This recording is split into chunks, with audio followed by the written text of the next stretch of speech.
Okay, I got this Maxnc15CL CNC machine from like the year 2000, and I'm trying to retrofit it to LinuxCNC.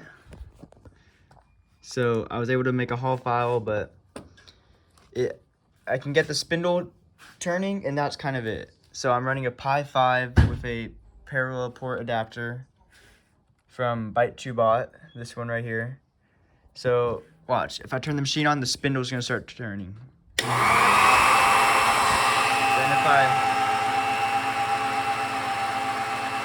if I turn the machine on in LinuxCNC, then the spindle stops, and like it's how it usually is. It's normal.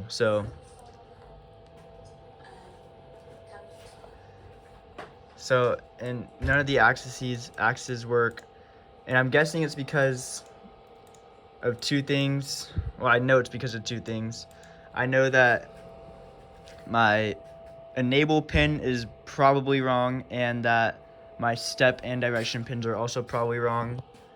But I also would like some clarification, if anyone knows, on the haul file. So this is what a normal haul file looks like, generated by the step config.